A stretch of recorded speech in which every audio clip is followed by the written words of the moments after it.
اعوذ باللہ من الشیطان الرجیم بسم اللہ الرحمن الرحیم وبہ نستعین وہو خیر المعین۔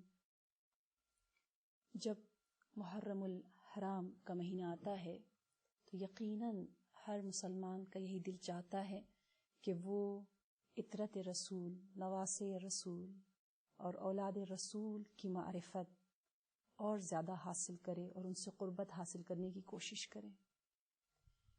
اور جو مہینہ محرم کا مہینہ ہے، جس کے نام میں ہی یہ پیغام ہے کہ یہ احترام اور امن کا مہینہ ہے، تو ہم جب اس مہینے میں داخل ہوں تو ہم بھی اس قابل بنے، محترم بنے، امن اور پیس اور سکون دوسروں کو پہنچائیں۔ اور اس مہینے میں جہاں مجھے یہ توفیق ملی ہے کہ میں تمام مجاہدین کربلا کے ذکر کو تو بیان نہیں کر سکتی، لیکن ان میں سے ان خواتین کا ذکر کروں جنہیں ہم کربلا کی مجاہد شجاع خواتین کا لقب دیتے ہیں۔ اور جہاں تک ہمیں یہ معلوم ہے کہ خواتین کا کربلا میں وہاں موجود ہونا، کربلا تک وہاں جانا، یہ ایک اتفاقی امر نہیں تھا، بلکہ امام حسین علیہ السلام نے ایک حکیمانہ پروگرام کے تحت اپنے ہمراہ اہل بیت کو، اہل حرم کو، ان خواتین کو اپنے ساتھ لے گئے تھے تاکہ بہت سے دوسرے مقاصد کے ساتھ قیامت تک کے لیے خواتین کے لیے ایک بہترین نمونہ عمل، ایک بہترین جو ہے وہ اسوہ اور قدوہ بن سکیں۔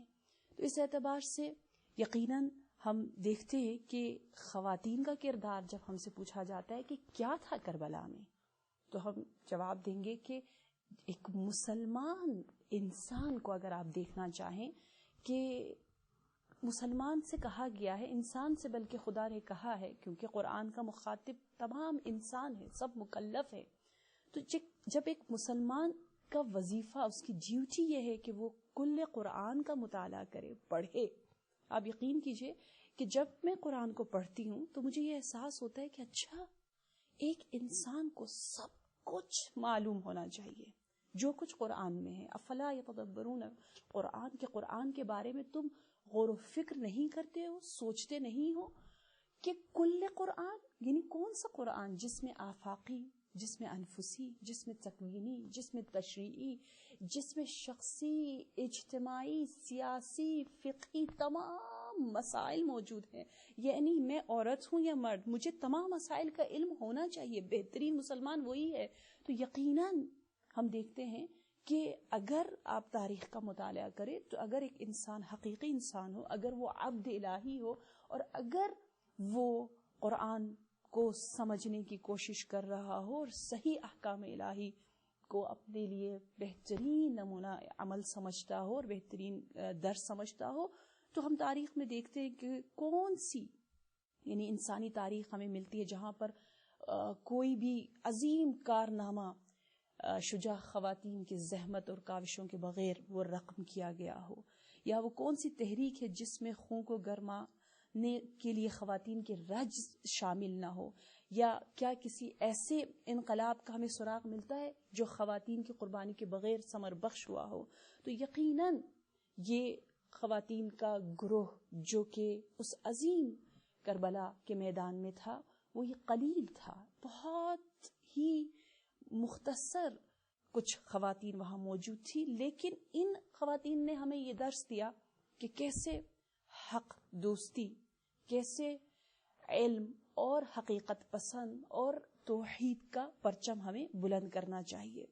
اور یہاں یہ خواتین ہمیں یہ بھی درس دے رہی ہیں کہ عورت معاشرے کا کوئی عضو معطل نہیں ہے، کہ اس کو اپنے معاشرے سے بالکل ہی دینی اور معاشرے کے اجتماعی مسائل سے بے خبر غفلت کے ساتھ زندگی بسر کرنا چاہیے، بلکہ ہم دیکھتے ہیں کہ سب سے پہلے جس ہستی کا ہم ذکر کریں گے وہ یقیناً ان خواتین کربلا میں سے سیدۃ الاسراء، سیدہ زینب، وہ صدیقہ صغریٰ، وہ شریکۃ الحسین کا ذکر ہے۔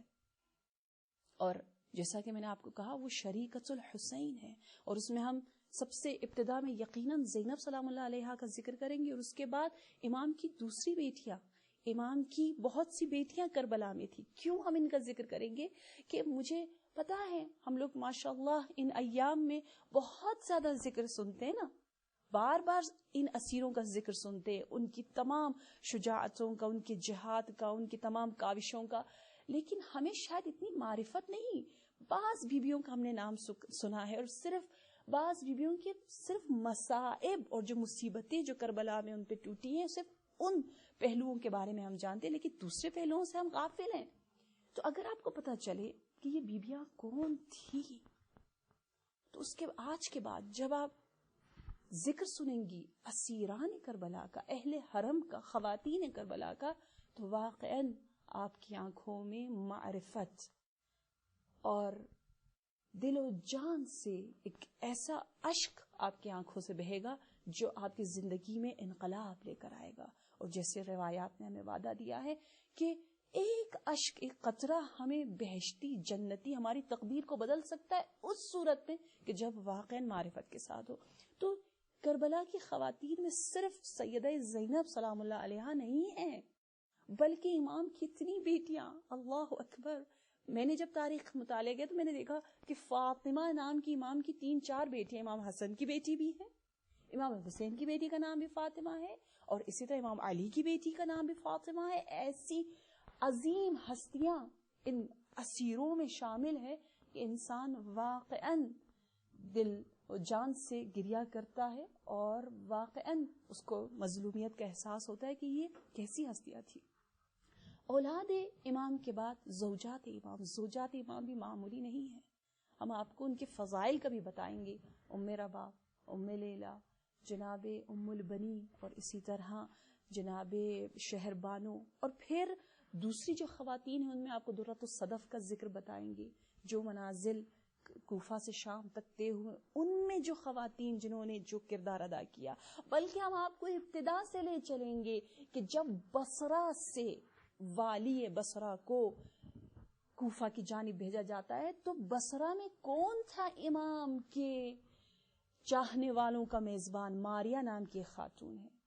پھر کوفہ میں کون تھا سفیر امام کا میزبان؟ توآ نام کی ایک خاتون ہے. ہر جگہ خواتین جگمگا رہی ہیں. یہ کہکشائے ولایت ہے جہاں پر ہر کوئی اپنی طاقت کے مطابق جو ہے وہ ہمیں نور دے رہا ہے.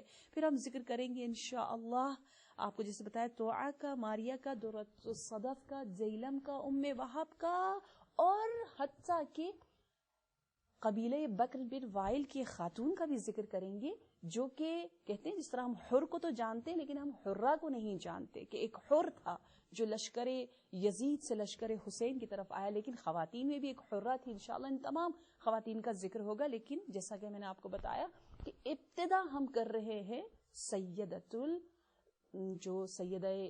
الاسرا ہے، جو شریکۃ الحسین ہے، جن کا نام ہر مسلمان جانتا ہے. کون نہیں جانتا؟ زینب کو. یہ نام ہی اتنا پیارا ہے، ہماری جانیں واقعاً قربان ہو. یہ مبالغہ نہیں، یہ تعارف نہیں، کہ زینب یہ نام ہی ایک ہمیں عظیم درس فکر، درس عمل، درس عبادت، درس بندگی، درس کمال دے رہا ہے. یہ نام ایک معمولی نام نہیں، ایک آسمانی، ملکوتی، الہی نام ہے. اور یہ نام ہمیں کہہ رہا ہے، دیکھو گویا زینب کہہ رہی ہے کہ جب بھی آج کے بعد میرا نام لو تو تمہارے بدن میں اور تمہارے وجود میں ایک انقلاب واقعاً برگزار ہونا چاہیے، کیونکہ یہ انقلاب لانے والی سیدہ ہیں اور جناب فاطمہ الزہرا کی بیٹی ہیں. تو اس حوالے سے انشاءاللہ ہم صرف ایسی بے مقصد بے روح نام نہ رکھیں. ہم نے ایسی اپنی بیٹیوں کا نام، اپنا نام زینب رکھ دیا، نہیں. رہ گئی رسم ازاں روح بلالی نہ رہی، فلسفہ رہ گیا تلقین غزالی نہ رہی، کہ رسم ازاں ابھی بھی باقی ہے لیکن وہ روح بلالی نہیں. نام ابھی بھی بہت سے لوگوں کا زینب ہے، فاطمہ ہے، محمد ہے، علی ہے، لیکن وہ روح کہ جب کوئی اپنے آپ کو زینب کہے، فخر کریں کہ ہاں زینب تھی، مجھے بھی زینب بننا ہے. زینب کا مطلب کیا ہے؟ بچہ انشاءاللہ جانتا ہے. آج کل بہت علم و آگاہی کا دور اور زمانہ ہے. کون نہیں جانتا کہ زینب یعنی وہ شخصیت، وہ ہستی جس نے اپنے باپ بھی معمولی نہیں، امام الاولین ہے، جو اولین امام ہے، جو حقیقتاً امام المتقین ہے، کہ ایسے باپ کے دل کو جیتنے والی